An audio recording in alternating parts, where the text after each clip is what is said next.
Possibly the biggest game of the night. The Dallas Mavericks beating the Chicago Bulls by a final of 119-99. A dominant performance from opening tip-off till the end of the game for the Mavericks, who defensively played a great game in this one. Jesus, I'm getting choked up thinking about how good the Mavs played.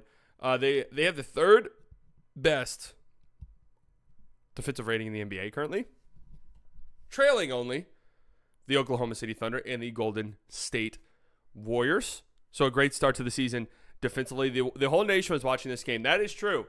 That's true. I think I saw a tweet that the ratings for this game were through the roof. I think they had 78 million viewers at one point in this game. So a ton of people tuned into this one. And for good reason, man.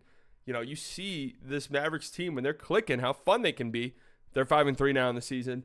It's funny because I'm doing a disappointing contenders video. I was going to drop it 2 days ago, and I was going to drop it directly after the Mavs lost to the Pacers. So I have Mavs notes written down. I'm just going to include them in the thumbnail, I think, just for clickbait purposes. I think I'm going to have the Bucks in the thumbnail, the Knicks in the thumbnail, and then I'll probably put the Mavericks in the thumbnail purely for clickbait purposes, folks. Purely for clickbait purposes. Okay?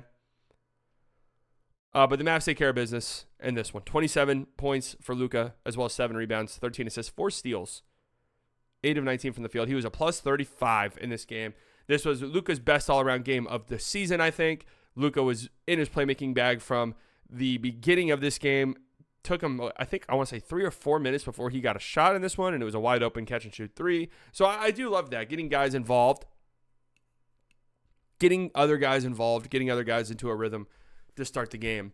And I think it's a big reason why the Mavericks looked as good as they did. Now, granted, they were playing the Chicago Bulls, who aren't very good. We're without Zach LaVine. They do play a brand of basketball that could give the Mavericks some trouble. They want to space the floor. I say want because they want to play a 5-out offense, but sometimes some of the guys they have on the court just straight up can't shoot, so it doesn't really function as a 5-out offense. And basically, the Mavs were damn near playing a zone last night because of how badly Gafford was sagging off of guys like Ayla Donsumu and Josh Giddey. Iowa was 2 of 10 from 3 in this one and a minus 31. So that tells you all you need to know, really, about that one. But they space the floor. They play with a ton of pace. I don't think a team in the league plays faster than the Chicago Bulls team to start the season. They bombed threes. They got up 42 threes last night. So this Bulls team, while I don't think they're great, they're going to fuck around and beat teams they probably shouldn't beat, win games that they maybe shouldn't win because of how they play. We've seen that already, right? We've seen them make like crazy comebacks against the Grizzlies so far this season. They've made a couple 20-point comebacks already this season. So, you know, I don't want to poo-poo this win too much for the Mavs, but the Bulls aren't really a good team. And they're supposed to take care of business. And they did. The Mavericks were without P.J. Washington, without Derek Lively in this game. Obviously, they've been without Maxi Kleber and Dante Exum for the vast majority of the season. Dante Exum the entirety of the season. So that's not too surprising. But they did good. P.J. Washington's out with a knee sprain. I don't know the severity of that. They're so fucking coy with their injuries, the Mavs are, as an organization. It's kind of annoying. You also have to be pretty bad to make multiple 20-point comebacks already for the Bulls. Yeah, they're not a very good team. They would have lost with PJ? No. They need his defense. But the Mavs' defense was great. If the Mavs play a team like this, where they can park Gafford under the basket, basically, and not pay the price, they're a great-looking defense. Absolutely. Great-looking defense. Rock Fist with the $4.99. Big fan, slightly. Thank you. Does Omax need to play more in G League, or does he just need more time at the NBA level? He needs a lot. I don't know. Probably maybe some more G League time.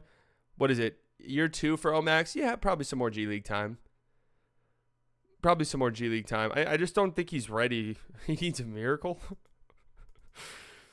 I don't think he's ready currently to really contribute to a team that wants to win at the highest level. You know, that's sort of where I'm at with him, I guess I should say. Well, yeah, this is my favorite Luka game of the season. I love when he gets in his playmaking bag, and a team like this Bulls team is perfect for it. A slow-footed center in Vucevic that allows the lob game to be there.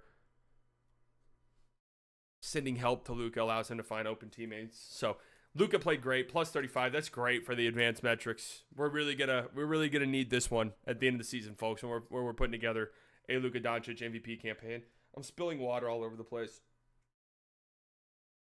The rest of the guys for the Mavs, 17 points for Kyrie. What did he have in the first quarter? 15? 15 points in the first quarter for Kyrie Irving, and then he, I believe, took 4 shots the remainder of the game. That's what Kyrie does. He fills out the game. He feels what his team needs him to do. He does it, and that's that. So shout out to Kyrie. Kyrie's just trying to make the team happy. Absolutely. Absolutely. And that's what the Mavs needs. The Mavs needed a quick start in this game. They needed to just put this team away early, and they did that. And Kyrie felt that and had a good game. Gafford, I thought, played great, 17 points, 7 rebounds. Najee Marshall started in this game in place of P.J. Washington. 21 minutes for him, 8 points, 2 assists, 2 steals, some hilarious Najee Marshall moments. Almost had the play of the season where Luka gets a steal. Then in transition, nutmegs Josh Giddey, gets up the court, and then tries to throw a crazy lob pass to Najee Marshall. But unfortunately, Najee Marshall he ain't Derrick Jones Jr., man. He ain't Derrick Jones Jr.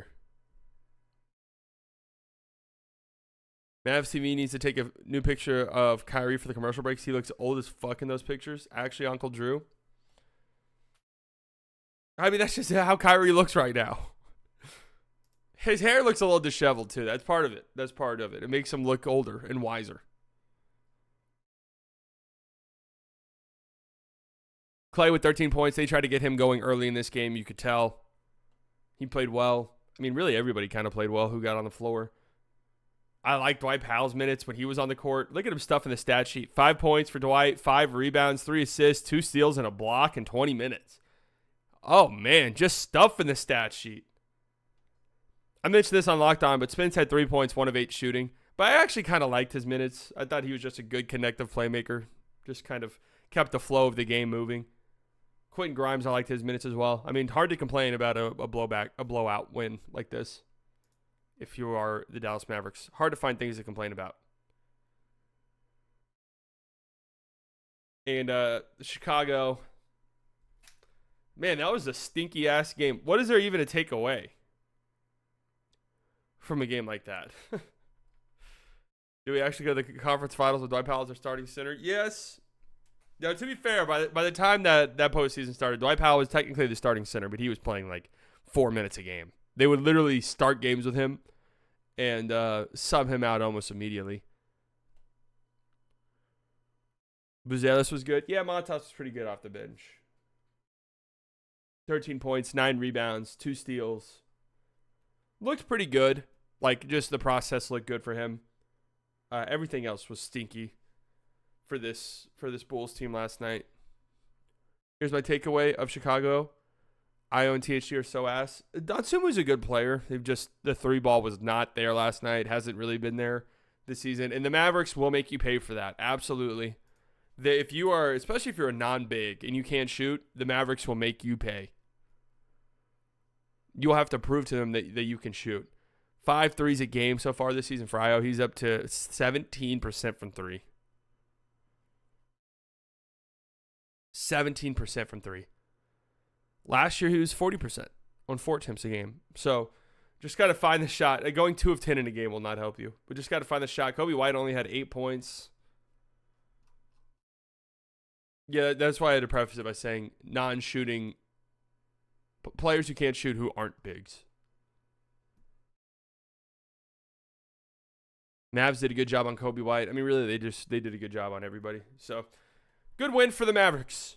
They needed a get-right game, and they got it.